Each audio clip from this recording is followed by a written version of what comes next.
부의 시스템을 이렇게 나누고 계셨습니다. 그리고 이것을 부의 4분면이라고 지칭하셨고, 부자가 되기 위해 어떻게 해야 하는지 그 방법을 기요사키, 미래가 불투명한 사업을 하느니 차라리 좋은 성적을 얻어 대학을 가거라. 가서 아주 안전한 직장을 찾는 거다. 안전한 대기업에 들어가면 모든 보험도 커버가 되고 복지가 좋아서 네가 살아가는데 아주 안전할 거다. 부자 아빠를 뵙고 나서 부자가 되겠다 말했던 저에게 말씀 주셨던 삶의 충고셨습니다. 그때 어머님께서는 또한 이렇게 말씀하셨죠. 기요사키, 네가 만약 부자가 되고 싶다라고 한다면 의사가 되어라. 엄마가 알고 있는 한 세상에서 가장 돈을 많이 버는 사람은 바로 의사다. 가장 가난한 자. 사실 어머님께서 말씀하셨던 그 말씀은 어머님 입장에서는 절대 틀린 말은 아니었습니다. 저희 어머님께서는 평생 병원에서 간호사로 일하시며 의사 말고는 돈을 가장 많이 버는 사람을 거의 본 적이 없으셨기 때문입니다. 부자 아빠를 찾아갔을 때 부자 아빠는 부의 시스템을 이렇게 나누고 계셨습니다. 그리고 이것을 부의 4분면이라고 지칭하셨고, 크게 왼쪽 면과 오른쪽 면, 그리고 위아래로 다시 나누어 부자가 되기 위해 어떻게 해야 하는지 그 방법을 알려주셨습니다.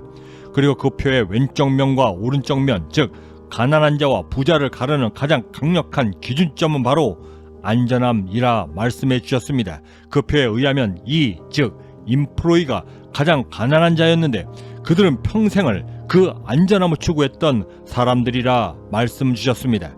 영화 매트릭스에서는 인간이 인공지능을 탑재한 기계에 의해 태어나면서부터 사육되고 인공지능이 설계한 그 안전한 시스템 속에서 돌출 행동 없이 매일같이 똑같은 일상으로 직장에 나가 평생을 그렇게 가난하게 살도록 프로그래밍 되어져 살아갑니다. 영화 속 주인공 키아누 리브스 역시도 한 컴퓨터 회사 직원이었는데 안전하다 믿었던 그 평생이 모두 허구의 세상이었다는 것을 알고 그것을 자각한 그를 인공지능은 가차없이 인큐베이터에서 꺼내 지하에 흐르는 오물통으로 내던지고 맙니다. 그렇게 진짜 세상으로 돌아온 그는 인류의 구원자가 되기 위해 인간이 만들어내었던 모든 무술과 그리고 중력을 이겨내어 공중을 날아다닐 수 있는 기술들을 목숨을 걸고 습득하며 그 안전했던 허구의 세상에서 벗어나려 했습니다.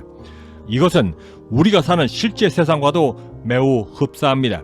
세상 모두는 안전한 시스템을 갖춘 곳이 회사라 말하고 있고 그 곳에 가서 평생을 가난하게 살라라고 가르치며 그렇게 살아야만 인생이 즐겁다라고 알려주는 것입니다. 헌데 만약 그 안전한 시스템 바깥으로 나아가려 할 때면 키아누 리브스가 그랬던 것처럼 온갖 불안과 두려움 그리고 너는 반드시 실패할 것이다 라고 말하며 깊은 좌절감을 심어주며 절대 시스템 바깥으로 나가지 못하도록 만드는 것입니다. 부자가 된다는 것은 시스템 바깥으로 벗어나는 것입니다. 부자가 된다는 것은 그 안전함을 거부하면서부터 시작되는 것입니다. 저의 친아버지와 친어머님이 말씀 주셨던 그 모든 안전했던 모든 것들은 부의 4분면 왼쪽 편에 있었고 세상 밖 시스템에 있는 진짜 부자의 세계는 바로 이 오른쪽 면에 위치해 있었던 것입니다. 저는 바로 부자 아빠를 통해 그 진짜 세상을 보게 되었던 것입니다. 그리고 그 안전함을 거부하기 시작했고 지금 경제적으로 자유로워져 키아누 리브스가 그랬던 것처럼 땅을 박차고 자유롭게 공중을 날아올랐던 것입니다. 우리는 지금 당장 착각에서부터 벗어나야만 합니다. 직장이 안전하다고? 죄송한데 세상에 그런 직장이 있긴 한 건가요? 그래도 여전히 가난한 부의 4분면. 그나마 학생 때 공부로 날리던 사람들은 안전하지만 직장인들보다는 돈을 더 많이 벌 수 있는 전문 직종을 찾아 명문대에 입학하여 10년 이상을 공부하며 의사 혹은 판사, 변호사가 되려 노력합니다. 바로 저의 친어머님께서 말씀 주셨던 바로 그 사람들이 되는 것이죠. 하지만 문제는 그들 역시도 직장인들처럼 평생 일해야만 그 부를 유지할 수 있다라는 점입니다. 단지 차이가 있다라고 한다면 직장인들보다는 돈을 조금 더 버는 것 뿐인데 가끔 사람들은 이 점에 대해 혼동하게 됩니다. 부의 4분면의 셀프 인플로이와 오른쪽 4분면의 비, 즉 기업가들의 차이를 부의 관점에서 본다라고 한다면 사실 이 둘은 매우 거대한 두 가지의 차이점을 갖고 있습니다. 그중 가장 첫 번째는 돈을 버는 관점인데 부의 4분면 S, 즉 셀프 인플로이들은 오직 자신만을 위해 돈을 벌지만 오른쪽 4분면 B, 즉 기업가들은 자신이 아닌 사람들을 위해 일을 합니다. 워렌 버핏, 빌 게이츠 그리고 아마존을 창업했던 제프 베조스가 이에 해당됩니다. 부자 아빠는 S를 셀프 인플로이로 말씀 주셨지만 저는 이 셀프 인플로이를 스스로 만을 위해 돈을 번다라고 하여 솔로 즉 S로 대신하며 지칭하기도 합니다. 그리고 사람들과 일을 하는 규모 면에서도 큰 차이를 보이고 있는데 S는 통제하고 일을 함께하는 직원의 수가 아주 많아야 100명 미만이지만 기업가들은 최소한 500명 이상과 함께 일을 합니다. 그리고 그들은 말하는 습관들마저도 매우 틀린데 셀프 인플로이들은 똑바로 일을 하십시오 라고 말하지만 기업가들은 자 함께 의견을 내봅시다. 무엇이 가장 좋은 방법일까요? 라고 말을 하며 전체를 통해 매우 합리적인 의사결정을 내리도록 주변을 격려합니다. 결국 셀프 인플로이들 역시도 그들의 안전만을 위해 일하기 때문입니다. 진짜 부자가 되다. 그럼 어떻게 해야 부자가 될까요? 답은 바로 매트릭스 영화에서처럼 양육자가 아닌 그 양육을 설계할 수 있는 설계자가 되는 것입니다.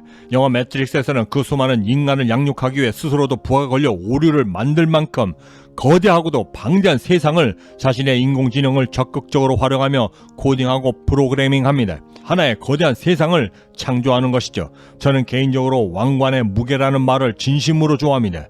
부의 4분면 왼쪽에서 오른쪽 면으로 이동하고자 할 때 가장 우리가 염두해 두어야만 하는 것은 부자가 되기 위해 그만큼의 왕관을 감당할 줄 알아야만 한다는 것입니다.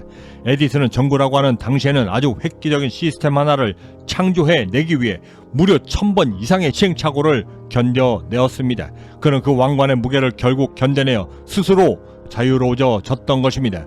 하지만 그나마 우리가 에디슨보다도 훨씬 더 좋은 조건에서 출발할 수 있는 가장 좋은 점은 당시 에디슨은 그 어떤 자료도 없이 스스로 그 답을 찾기 위해 그 굳은 시행착오를 몸소 배워가며 방법을 찾아갔지만 우리는 그 시스템을 만들고자 결심만 하면 그저 책상에 앉아 인터넷을 뒤지거나 책방에 가 책을 사 공부하면 된다는 사실입니다. 그런데 이때 사람들은 제게 이렇게 묻습니다.